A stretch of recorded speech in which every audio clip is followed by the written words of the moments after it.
ẹ̀wọ̀n tí ń lọ nísìnyí lásìkò tá a wà yìí nípa ọ̀rọ̀ olórin alágbèéni tó ń fi ẹnu fèsì tó ń fẹnu tẹ́ḿbẹ́lú àwọn àfa ó sọ yìí pé ẹ̀yin àfa tẹ wá ganu lẹ́nu ẹ̀ lọ́hùn ó ní ẹ̀yin àfa tẹ wá ganu síbí ẹ wá ganu síbí bó ṣe sọ̀hún ọjọ́ mẹ́ta gbáko làwọn àfa fi ń polú ẹnu nínú orí social media pé ẹ̀rọ kìlọ̀ fún o ẹni ó tún ṣe o tí o bá tún ṣe yóò ó wọ ga o ó sì gbọ́ kò ṣàtúnṣe ẹ̀ bàbá wa mufti diyar Asam Suleiman Farouk miskinu billah. Damallahu hayatahu. ẹ bá ń sẹ́fẹ̀lẹ̀ kan sí. bàbá yẹn wá lọ bí ìjókòó ẹ̀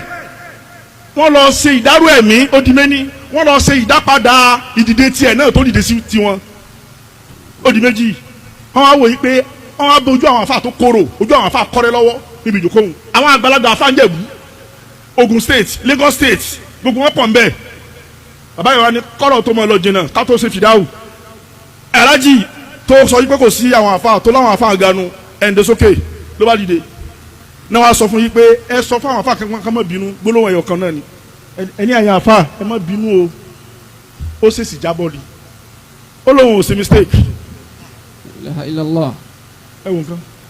lẹ́nu ẹ̀ lọ́hùn ó ní òun ò ṣe mistake kí ló dé ó ní ká mú evidence wá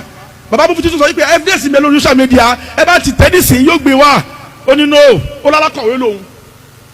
àwọn alákọ̀wé wo de kí apologize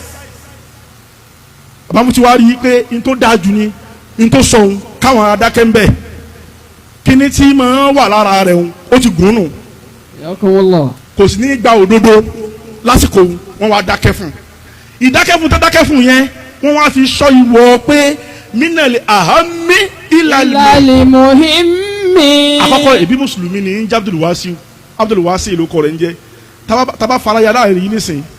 àti ta ẹ̀rẹ̀ bá Islam taba bínú sọmọ ìkìlẹ̀ ta lọlé àti ta ẹ̀rẹ̀ bá Islam tọ́ra àwọn afa kan sọ pé ó yẹ kó bínú kó ń bẹ̀ wọn ni mufti ò lè bínú kó ń bẹ̀ wọn tọ́wọ́ fi lè bínú kó ń bẹ̀ wọn àbí ń sọ̀rọ̀ burúkú sí lódì padà ó ti ta ẹ̀rẹ̀ bá Islam torí Abdul Wasi yìí ní lákọ̀ọ́kọ́ wọ́n sọ ahamu ni pé ìbò sọ pé la ilaha illallah ó gbà pọ́ lọ́wọ́ ọbẹ̀ ọ̀kan ni bí ó sì gbà ìbí ìyá rẹ̀ gbà ìyá rẹ̀ àti bàbá rẹ̀ wọ́n bí sínú Islam ni nítorí bẹ́ẹ̀ wọ́n wá ṣe sùúrù fún èyí wò làwọn àfáà kan wá ń bẹ̀ ní jáì lórí social media tẹ́ wọ́n ń wanu sí mufti lára ẹ lọ sọ́ra yín ẹ jẹ́ kó rí yín ó pé ipò tí mufti wà ń gbogbo ẹ̀yin náà ẹ̀ ń ro kan bẹ́ẹ̀ ẹ fẹ́ dé bẹ́ẹ̀ ẹ sì ń ti àti orí ìtẹ́ ẹ̀ ń wọnú sí ẹni tó wà lórí àga lára. ẹ̀yin tẹ́ pé orí ìtẹ́lẹ̀ ẹ̀sẹ̀ dé wọn ètẹ́ fún yín gan ẹ̀ tí ẹ̀ sọ́ àbáṣe ẹ̀ tí ẹ̀ sọ pé mo ti rí ẹni yìí rí kí ẹ̀ máa sọ ìwọ pé mo rí rí mo ti bà á lọ́wọ́ rí èmi àti ẹ̀ àti sálámà síra wa rí n tó ṣe yìí kètì ṣàyídá mufti ṣàyídá níbi ọ̀rọ̀ yìí òfin tó gbé tó dé torí mi máa sọ̀rọ̀ fún ọ pẹ̀lú kọ̀díyà islamiyya ní ma sọ̀rọ̀ fún ọ pẹ̀lú ẹ̀rí èyí tó gbé tó dé òun ni pé minali ahami ilal muhimmi ẹni tẹ́fẹ́ bá sọ̀rọ̀ yìí mùsùlùmí ni tí o bá yí padà lónìí ó lè di lọ́la kó bọ́ sáyé kó lóun kó jẹ tẹ́fẹ́ tí wọ́n á fọ̀rọ̀ òdì ẹ ti sọ̀rọ̀ òdì sí láti wò yìí ó lè jáde yányán bí Adéwálé Àyùbá ṣebí ìwà kan lẹ́yìn àfáwọ̀ social media yìí náà wù Adéwálé Àyùbá tó fi lóun òsì Islam mọ́ àní ẹ má máa léyìn kó nu Ìsìlámù sáàpọ̀sí àbá ń dínkù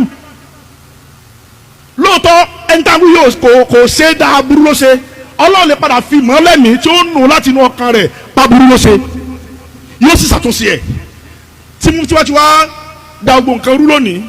mufti ń ṣe murahatul gada ẹnìtàbí ń ṣe murahatul yawm ọ̀la ni mufti ń rí ẹnìtàbí yìí ń wò ní nìkan pé bó ti dáa fóun ṣèbóun ti lówó ṣèbá kọrin àgbà lòun sebo ti wà ní top kò mọ̀ pé tó bá wà ní top mọ̀ ń dojú bolẹ̀. jẹ́ kí n sọ fún ọ sórí ahamu yìí ló ṣe pàtàkì ó ju muhimu lọ kéèyàn mọ Ọlọ́run lọ́kan kéèyàn gbà pé kò sẹ́ni ẹ̀ka àfọlọ́hún òun ló ju gbogbo nǹkan lọ.